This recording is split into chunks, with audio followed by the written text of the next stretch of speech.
ओ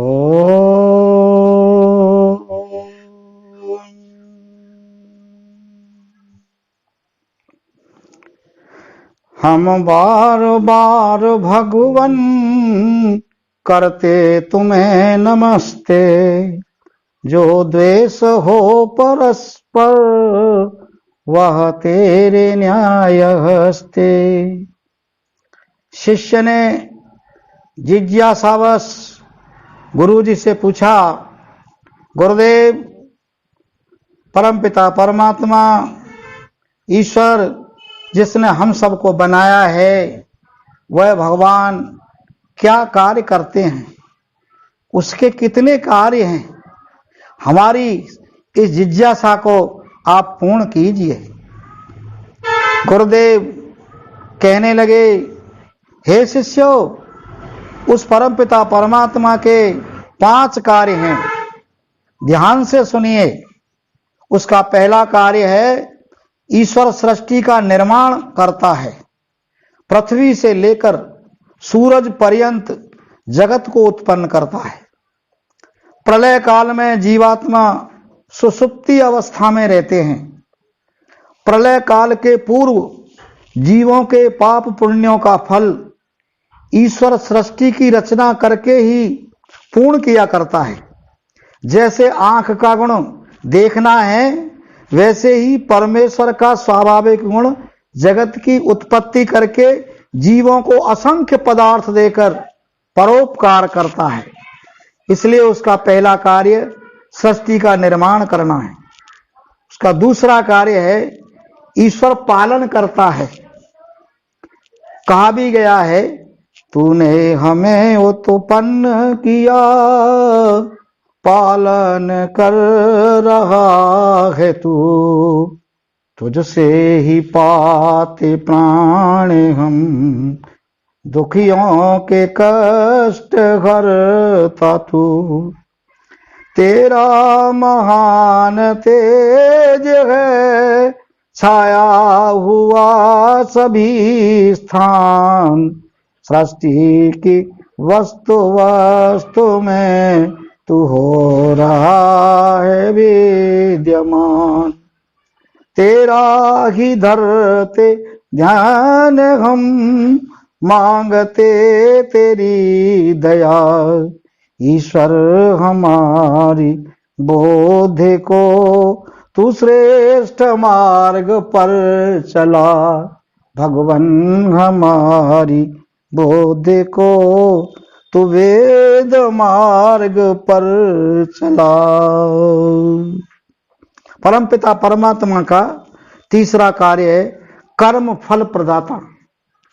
वह परमेश्वर पाप पुण्यों के फल यथा योग्य प्रदान किया करता है।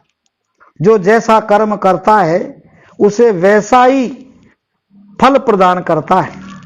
कहते हैं कि अवश्यमेव भोक्तव्यम कृत कर्म शुभाशुभम।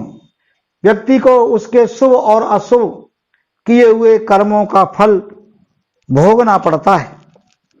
वह परमपिता परमात्मा समस्त जीवों के जन्म जन्मांतर के कर्मों को जानता है, यहां तक कि वह उसके नाम काम धाम अर्थात स्थानों को भी जानता है। उसकी नजर से कोई बच नहीं सकता। सूर्य और चंद्रमा उसकी आंखें हैं और उसके पास सबके कर्मों का चित्रग्राफी है, वीडियो उसने बना रखी है। इतना बड़ा शिल्पकार है वो। रावण कंस आदि उसके लिए कुछ भी नहीं, एक कीड़ी के समान है। वो सर्वव्यापक होने से किसी का भी मर्म छेदन कर सकता है। उसको जन्म लेने की भी आवश्यकता नहीं है। और उस ईश्वर का जो चौथा कार्य है, वो वेद ज्ञान प्रदाता है। मनुष्य का जन्म शुभ कर्मों का फल है। उसका जीवन व्यवस्थित बने, इसलिए सृष्टि के आदि में ऋषियों के माध्यम से वो वेद ज्ञान प्रदान करता है। इसलिए वो परमपिता परमात्मा गुरुओं का भी गुरु है। सब गुरुओं का गुरु वही है, सृष्टि का निर्माता, कालों का भी काल, काल के नहीं गाल में जाता। कोई क्लेश अविद्या का ना उसको कभी सताता। कर्मों के फल और वासना से है पृथक विधाता। वेद में मनुष्य के लिए पूर्ण विद्या का विधान है। मनुष्य के लिए जितनी आवश्यक है उतनी विद्या उसने प्रदान की है। गुरु का क्या कर्तव्य है, शिष्य का क्या कर्तव्य है, राजा का क्या कर्तव्य है, प्रजा का क्या कर्तव्य है, माता का क्या कर्तव्य है, पिता का क्या कर्तव्य है, पुत्र का क्या कर्तव्य है, ये सारा विधान परमपिता परमात्मा ने वेद ज्ञान के अंतर्गत दिया है। और पांचवा जो कार्य है उस ईश्वर का, वो है प्रलय कर्ता।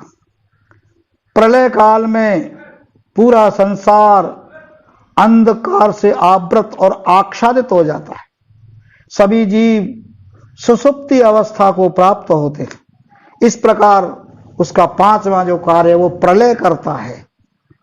शिष्यों ने जिज्ञासावश गुरु जी से निवेदन किया, हे गुरुदेव, वो परमपिता परमात्मा बिना हाथों के, बिना शरीर के ये सारा कार्य, सृष्टि का निर्माण, पालन करता, कर्म फल का प्रदाता, वेद ज्ञान का दाता और प्रलय करता, ये सारे जो कितने बड़े बड़े कार्य हैं वो बिना हाथों के, बिना शरीर के कैसे किया करता है।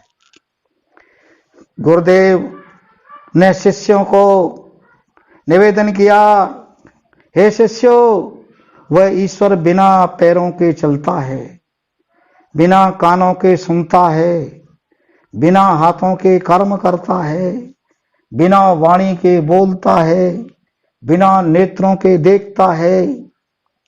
इसका रामचरितमानस के रचयिता संत तुलसीदास जी ने बहुत ही सुंदर चित्रण किया है। देखिए, बिनु पग चलए सुने बिनु काना, बिने कर कर्म करे विधिनाना।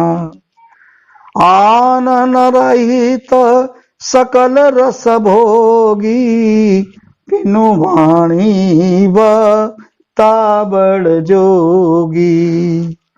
तन बिनु परसु नयन बिनु देखा, ग्रह घ्राण बिनु वास अशेषा। अस सब भांति अलौकिक करनी, महिमा जासो जाए नहीं वरणी।